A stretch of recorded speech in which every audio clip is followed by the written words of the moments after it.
أما بعد فأعوذ بالله من الشيطان الرجيم بسم الله الرحمن الرحيم إن الله يأمر بالعدل والإحسان وإيتاء ذي القربى وينهى عن الفحشاء والمنكر والبغي يعظكم لعلكم تذكرون صدق اللہ العظیم۔ معزز سامعین کرام، بزرگوں اور دوستوں، ابھی خطبے میں جو آیت کریمہ تلاوت کی گئی، یہ وہ عظیم آیت ہے جسے آپ حضرات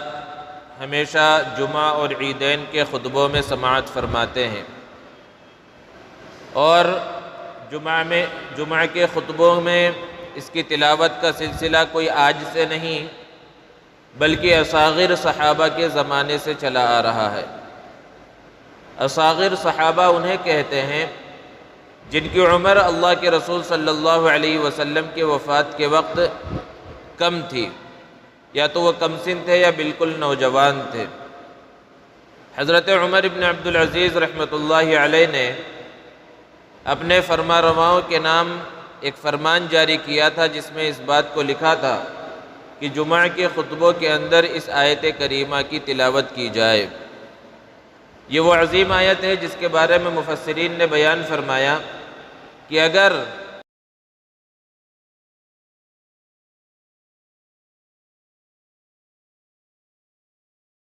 تب بھی لوگوں کی ہدایت کے لیے یہ بات کافی ہوتی۔ حضرت عبداللہ ابن مسعود رضی اللہ تعالی عنہ نے ارشاد فرمایا کہ یہ وہ عظیم آیت ہے جس میں ہر اس خیر کو بیان کر دیا گیا ہے جسے کرنا ہے،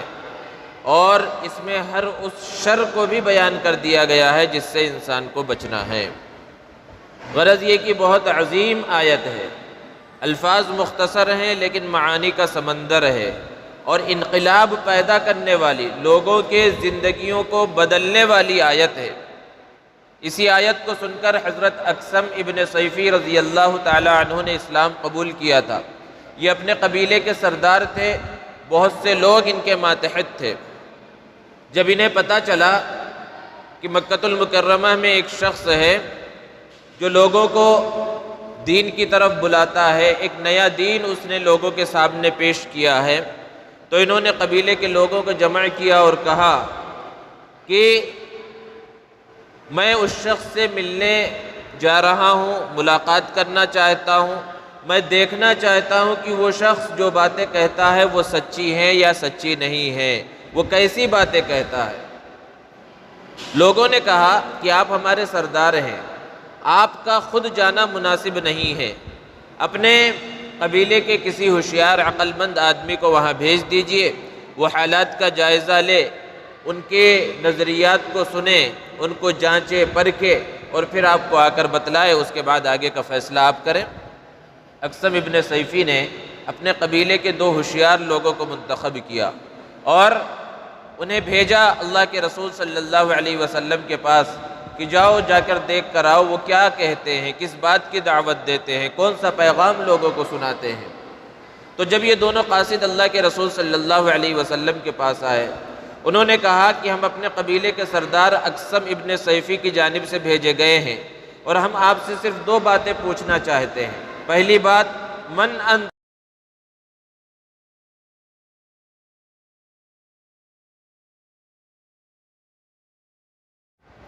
اللہ کے رسول صلی اللہ علیہ وسلم نے ارشاد فرمایا جہاں تک پہلی بات کا تعلق ہے تو اس کا جواب یہ ہے کہ میں محمد ابن عبداللہ ہوں۔ آپ نے اپنا مختصر تعارف کرایا، پورے نسب نامے کو بیان نہیں کیا، کس قبیلے سے تعلق رکھتے ہیں اس کو بیان نہیں کیا، آپ کا کون سا خاندان ہے اس کو بیان نہیں کیا، اپنے آبا و اجداد کے کارناموں کو بیان نہیں کیا، بلکہ صرف اپنا نام، والد کا نام ذکر کیا اور خاموش ہو گئے کہ میں محمد ابن عبداللہ ہوں۔ اور جہاں تک دوسرے سوال کا تعلق ہے کہ میں کیا ہوں، اس کے جواب میں اللہ کے رسول صلی اللہ علیہ وسلم نے سورہ نحل کی اسی آیت کریمہ کو ان کے سامنے تلاوت کیا۔ ان اللہ یأمر بالعدل والاحسان وایتاء ذی القربى وینہی عن الفحشاء والمنکر والبغی یعظکم لعلکم تذکرون۔ جب انہوں نے اس آیت کو سنا تو انہوں نے کہا اللہ کے رسول آپ دوبارہ پڑھ دیجئے تاکہ ہمیں یاد ہو جائے۔ تو آپ نے اتنی مرتبہ اس آیت کریمہ کو دہرایا کہ ان دونوں کو یاد ہو گئی، اور پھر وہ واپس چلے گئے۔ اور جب اپنے سردار کے پاس پہنچے، انہوں نے پوچھا کہ تم کیا دیکھ کر آئے، کیا سن کر آئے، کیا معلوم کر کے آئے؟ تو ان دو قاصدوں نے جواب دیا کہ ہم نے ان کے نسب نامے کو جاننا چاہا، ان کے خاندان کو جاننا چاہا، تو انہوں نے اس پر زیادہ توجہ نہیں دی، انہوں نے صرف اپنا اور اپنے والد کا نام بتلایا، لیکن ہم نے دوسرے لوگوں سے پتہ کیا ان کے خاندان کے بارے میں، تو ان کا خاندان تو بہت معزز خاندان ہے۔ اور جہاں تک ان کے پیغام کے بارے میں ہے تو انہوں نے ہمیں ایک آیت سنائی ہے، اور وہ آیت ان دونوں قاصدوں نے اقسم ابن سیفی کے سامنے پڑھ کر سنائی، سورہ نحل کی اس آیت کو۔ جب اقسم ابن سیفی نے اس آیت کریمہ کو سنا تو اپنے قبیلے والوں سے، اپنے ماتحتوں سے کہا کہ وہ خیر کی طرف بلاتے ہیں اور تم لوگ ان پر ایمان لا۔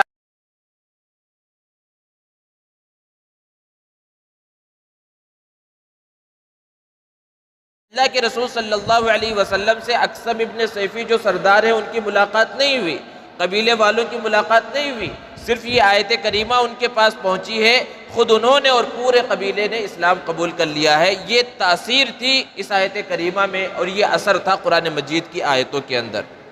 کہ بغیر اللہ کے رسول صلی اللہ علیہ وسلم کو دیکھے سردار نے اپنے پورے قبیلے کے ساتھ اسلام قبول کر لیا۔ حضرت عثمان ابن مظعون رضی اللہ تعالی عنہ بڑے جلیل القدر صحابی ہیں، وہ خود بیان فرماتے ہیں کہ لوگ جب تیزی سے اسلام قبول کر رہے تھے، میں نے بھی لوگوں کے دیکھا دیکھی اسلام قبول کر لیا، لیکن اسلام میرے دل کے اندر بیٹھا نہیں تھا، اسلام تو قبول کر لیا تھا۔ ایک مرتبہ میں اللہ کے رسول صلی اللہ علیہ وسلم کی مجلس میں حاضر تھا، آپ کے اوپر وہ آثار ظاہر ہوئے جب وحی کے نازل ہوتے وقت ظاہر ہوتے ہیں، پھر اس کے بعد جب وہ آثار ختم ہو گئے، اللہ کے رسول صلی اللہ علیہ وسلم نے ارشاد فرمایا میرے پاس جبرائیل آئے تھے اور اللہ کا یہ پیغام لے کر آئے تھے، اور یہ آیت کریمہ سورہ نحل کی اللہ کے رسول صلی اللہ علیہ وسلم نے وہاں جو لوگ موجود تھے ان کے سامنے پڑھی۔ حضرت عثمان ابن مظعون فرماتے ہیں کہ جیسے ہی میں نے اس آیت کریمہ کو سنا میرے دل کے اندر اسلام بیٹھ گیا، میں سچا پکا مسلمان ہو گیا۔ اور اپنوں کا تو کیا کہنا، کہتے ہیں کہ جادو وہ ہے جو سر چڑھ کر بولے جس کا غیر بھی اقرار کرنے پر مجبور ہو جائے۔ ولید ابن مغیرہ مکہ کے سرداروں میں تھا اور بہت اچھی گفتگو کرنے میں مشہور تھا، بہت اچھے انداز میں بات کرنے میں مشہور تھا۔ اللہ کے رسول صلی اللہ علیہ وسلم نے جب اسلام کا پیغام لوگوں کے سامنے رکھا، مکہ والوں نے طرح طرح سے روکنے کی کوشش کی، آخری ہتھیار لالچ دینے کا آزمانے کی کوشش کی کہ آپ کو لالچ دیا جائے، اور اس کے لیے ولید ابن مغیرہ کو اللہ کے رسول صلی اللہ علیہ وسلم کے پاس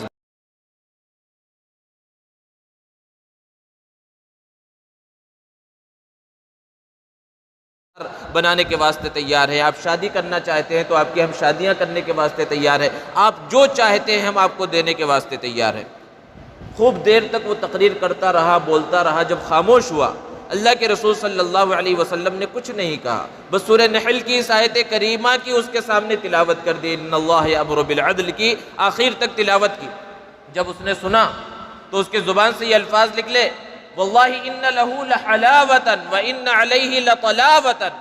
کہ اللہ کی قسم اس کے اندر تو ایک مٹھاس ہے،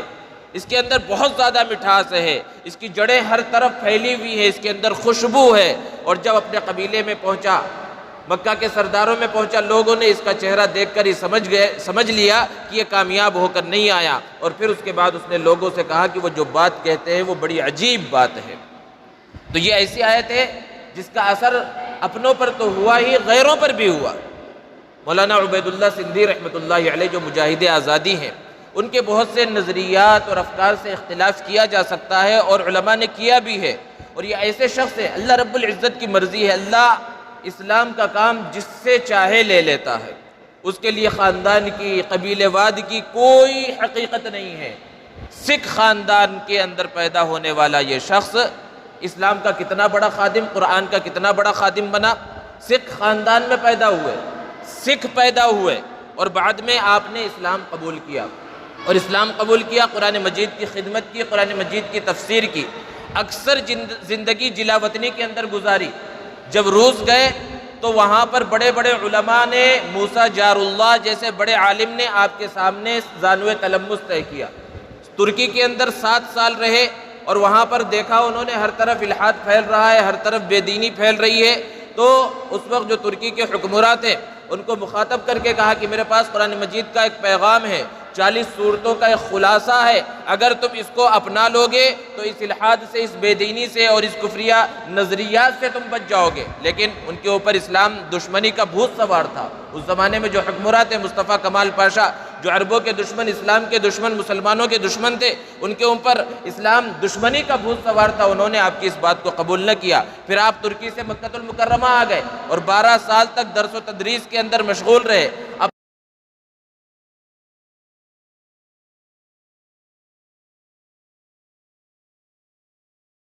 اور یہاں کے لوگوں کو مخاطب کر کے کہا کہ ایسی عمر میں کوئی بھی حرم شریف کو چھوڑنا نہیں چاہتا، لیکن میں ایسی عمر میں اپنی آخری زندگی میں حرم مکی کو چھوڑ کر تمہارے پاس آیا ہوں، اور صرف اس لیے آیا ہوں کہ میرے پاس قرآن مجید کا ایک پیغام ہے، میں وہ چاہتا ہوں کہ وہ تمہارے سامنے اس پیغام کو رکھ دوں، اور وہ پیغام یہی ہے سورہ نحل کی آیت کریمہ کہ اس پیغام کو اللہ نے اس آیت کریمہ میں جو کچھ بیان کیا ہے اس کو اپنا لو، جن چیزوں کا حکم دیا ہے اس کو اپنا لو، جن چیزوں سے منع کیا ہے اس سے اپنے آپ کو بچا لو۔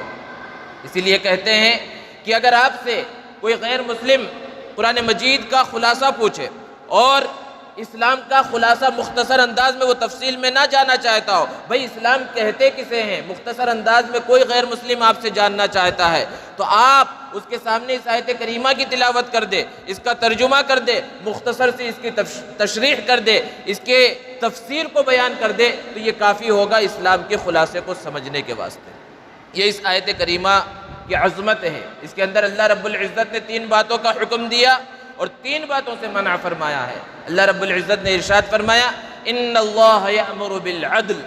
کہ اللہ تبارک و تعالیٰ تمہیں عدل کا حکم دیتے۔ سب سے پہلا حکم اس کے اندر آیا ہے عدل۔ عدل کسے کہتے ہیں؟ ہم نے عدل کے مفہوم کو بہت محدود کر دیا ہے، 3 حرف سے مل کر یہ بنا ہے، اور ہم سمجھتے ہیں عدل کہتے ہیں بھئی انصاف کو، بے انصافی سے، نا انصافی سے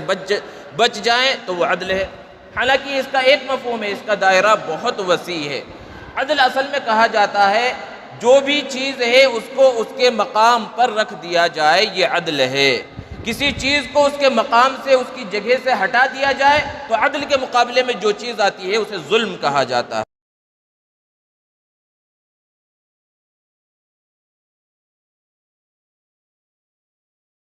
مقام دے دیا جائے، یہی عدل ہے۔ اللہ کے رسول صلی اللہ علیہ وسلم کی عادت شریفہ تھی کہ آپ باتوں کو مثال سے سمجھاتے تھے۔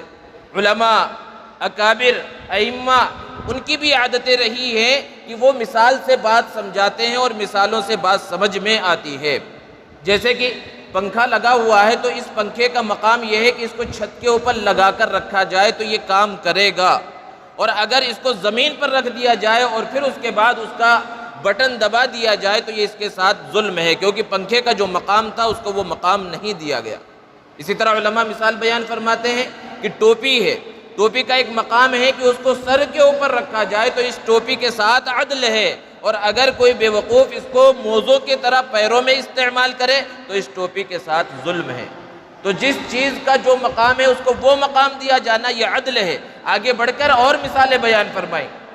کہ ایک آدمی ہے، اس کے بات کرنے کا انداز اپنے والد سے الگ ہوتا ہے، بیٹے سے بات کرنے کا انداز الگ ہوتا ہے۔ اگر والد محترم کو یہ کہنا ہو، کسی کام کے بارے میں کہنا ہو تو ان سے یہ کہا جائے گا آپ یہ کام کر لیں، اور بیٹے سے اس طرح بھی کہہ سکتے بھئی تم یہ کام کر لو۔ لیکن اگر کوئی اس مقام کو بدل دے اور باپ سے تم سے بات کرے اور کہے تم یہ کام کر لو، اور بیٹے سے کہے آپ یہ کام کر لیجئے، تو یہ کہا جائے گا کہ اس نے اخلاق و آداب نہیں سیکھے، اس کے اندر اچھے ادب، اچھی تمیز جو ہونی چاہیے، اچھے اخلاق جو ہونے چاہیے وہ نہیں ہے، کیونکہ جس کا جو مقام تھا اسے وہ مقام نہیں دیا، باپ کا جو مقام تھا اسے وہ مقام نہیں دیا، بیٹے کا جو مقام تھا اسے وہ مقام نہیں دیا۔ تو ہر چیز کو اس کے مقام پر رکھا جائے، یہ عدل ہے۔ قرآن مجید میں اللہ رب العزت نے بیان فرمایا الذین آمنوا ولم يلبسوا ایمانہم بظلم اولئک لہم الامن وہم مہتدون۔ عدل کے بہت سارے درجات ہیں۔ ایک ہے سب سے پہلے اللہ رب العزت کے ساتھ عدل۔ اللہ کے ساتھ عدل کیا ہے؟ کہ اللہ کو ایک مانا جائے، اللہ کی ذات میں، اللہ کی صفات میں کسی اور کو شریک نہ سمجھا جائے۔ قرآن مجید میں اللہ رب العزت کی جو صفتیں بیان کی گئی اس میں ایک صفت عادل بھی ہے۔ اللہ کے جو 99 نام ہیں جو قرآن میں کہا گیا وَلِلَّهِ الْأَسْمَاءُ الْحُسْنَى،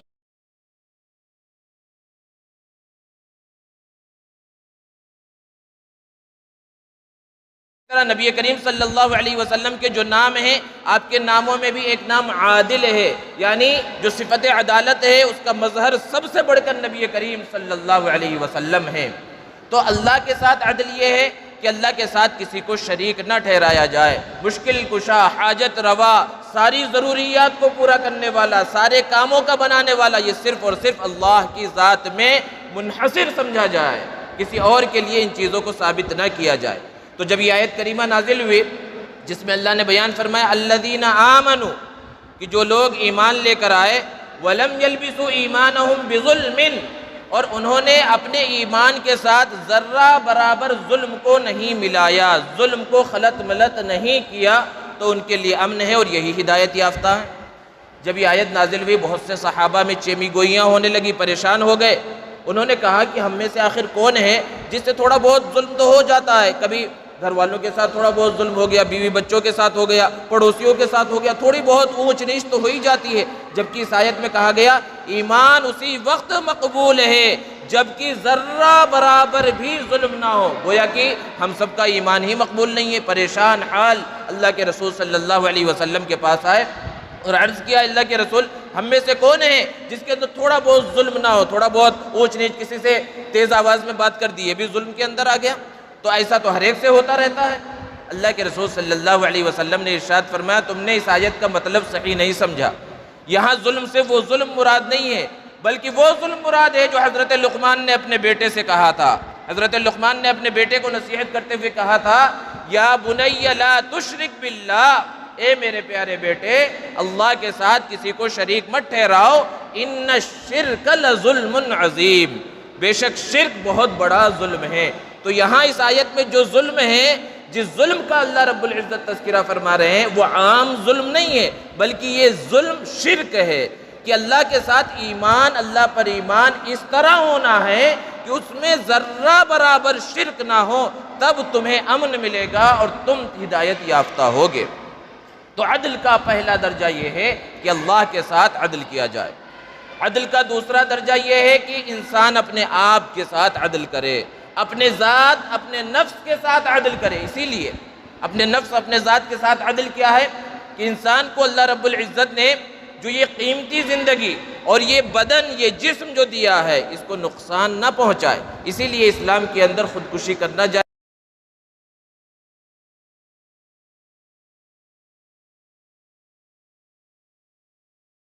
آ جائیں، کسی بھی حال میں اپنی جان کو ختم کرنے کی اجازت نہیں ہے کہ انسان اپنے آپ کو مار لے، کسی بلڈنگ سے کود جائے، چاقو چلا لے یا کسی بھی انداز میں اپنی جان کو ہلاک کرنے کی کوشش کرے، یہاں تک کہ اپنے کسی عضو کو تکلیف پہنچانے کی کوشش کرے، یہ جائز نہیں ہے۔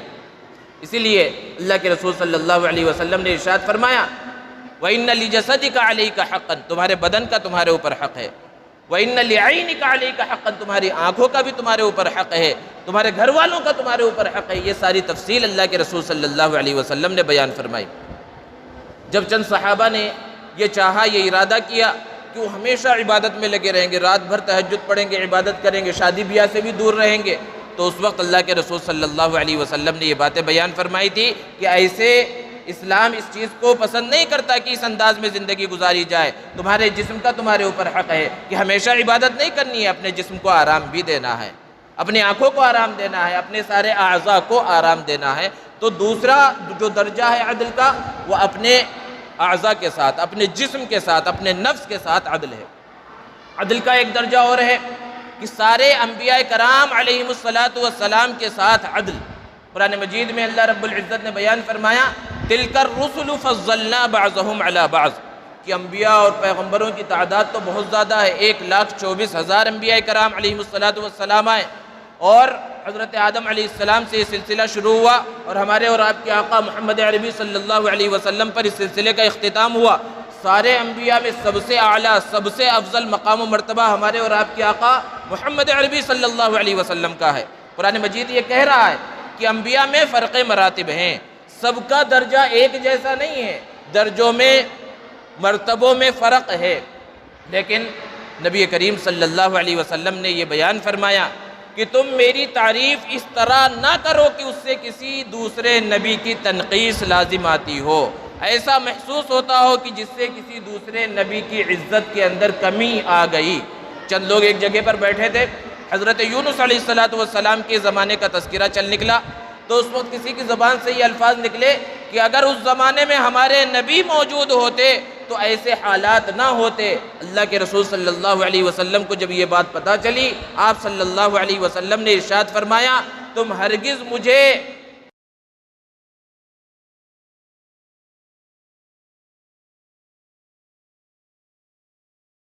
علیہ وسلم کا مقام و مرتبہ حضرت یونس ہی کیا سارے انبیاء سے اعلیٰ اور افضل ہے، لیکن اللہ کے رسول صلی اللہ علیہ وسلم نے اس بات کو پسند نہیں کیا کہ میری تعریف اس انداز میں کی جائے کہ کسی بھی نبی کی ذرہ برابر تنقیص لازم آئے، اس کی وجہ سے کسی کی عزت کے اندر کمی ہو جائے۔ یہ سارے انبیاء کے ساتھ عدل ہے۔ اسی طرح عدل کا ایک درجہ اور ہے کہ اپنے اہل و عیال کے ساتھ عدل ہو۔ گھر کے اندر بیوی ہے، بچے ہیں، ان کے ساتھ عدل ہو۔ ان کے ساتھ عدل کیا ہے کہ اسلام نے بیوی کے جو حقوق بیان کیے ہیں ان حقوق کو پورا کیا جائے، بچوں کے اولاد کے جو حقوق بیان کیے ہیں ان کے وہ سارے حقوق پورے کیے جائیں، تو یہ اہل و عیال کے ساتھ عدل ہے۔ اور اگر ان کے حقوق کو پورا نہیں کیا جا رہا ہے تو پھر گویا کہ ہم عدل والی زندگی نہیں گزار رہے ہیں بلکہ ظلم والی زندگی گزار رہے ہیں، جبکہ قرآن ہمیں حکم دے رہا ہے یا ایھا الذین آمنوا کونوا قوامین بالقسط، اے ایمان والو عدل کو، انصاف کو قائم کرنے والے بن جاؤ۔ اور قرآن مجید میں ایک جگہ پر اللہ نے بیان فرمایا وَإِذَا قُلْتُمْ فَعْدِلُوا وَلَوْ كَانَ ذَا قُرْبَى، جب بھی اپنی زبان سے کوئی بات نکالو، جب بھی کچھ کہو، عدل والی بات کہو، انصاف والی بات کہو، چاہے اس بات کے کہنے سے تمہارے ہی کسی رشتہ دار کا نقصان ہی کیوں نہ ہوتا ہو، تمہارے کسی رشتہ دار پر ہی زد پڑتی ہو، لیکن عدل کے راستے کو مت چھوڑو۔ اور دوسری جگہ پر کہا گیا وَإِذَا حَكَمْتُمْ بَيْنَ النَّاسِ أَن تَحْكُمُوا بِالْعَدْلِ، اگر تمہیں بڑا بنایا گیا ہے، تمہیں حاکم بنایا گیا ہے، انصاف کرنے والا بنایا گیا ہے، تو جب تم لوگوں کے درمیان انصاف کرنے لگو تو انصاف سچے انداز میں کرو، عدل کے ساتھ کرو۔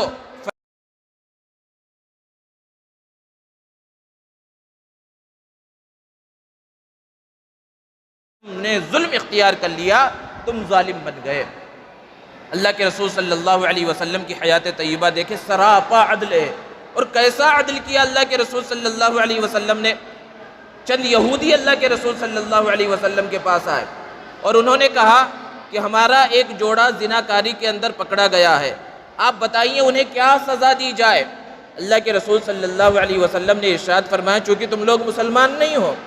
تم لوگ یہودی ہو، تمہارے پاس تورات ہے، تو تورات میں بھی زنا کا کچھ نہ کچھ حکم بیان کیا گیا ہوگا، اس کی سزا بیان کی گئی ہوگی، وہ کیا سزا ہے اس کے مطابق تم عمل کرو۔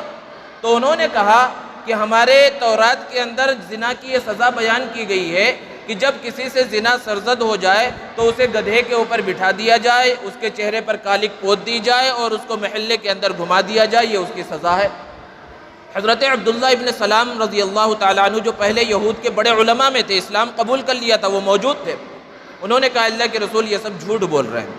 تورات کے اندر اس طرح نہیں لکھا ہوا ہے۔ آپ صلی اللہ علیہ وسلم نے کہا تورات کو لایا جائے۔ تورات کو جب لایا گیا اور کہا گیا ان یہود علماء سے کہ اس جگہ کو کھولیے جہاں پر زنا کا حکم اور زنا کی سزا کو بیان کیا گیا ہے، تو انہوں نے اس کو بدل کر پڑھا، جہاں اصل زنا کا حکم تھا وہاں پر ہاتھ رکھ دیا۔ حضرت عبداللہ ابن سلام نے کہا کہ یہ جھوٹ پڑھ رہے ہیں، یہ اس جگہ کو چھپا رہے ہیں، یہ ان کے اندر خرابی ہے۔ اللہ کے رسول صلی اللہ علیہ وسلم نے حضرت عبداللہ ابن سلام سے تعجب سے پوچھا آخر ایسا کیوں کر رہے ہیں؟ تو انہوں نے کہا جیسے جیسے زمانہ حضرت موسیٰ علیہ السلام سے آگے بڑھا، ان کے اندر یہود علماء میں یہ خرابی آتی گئی کہ انہوں نے تورات کو تبدیل کرنا شروع کر دیا،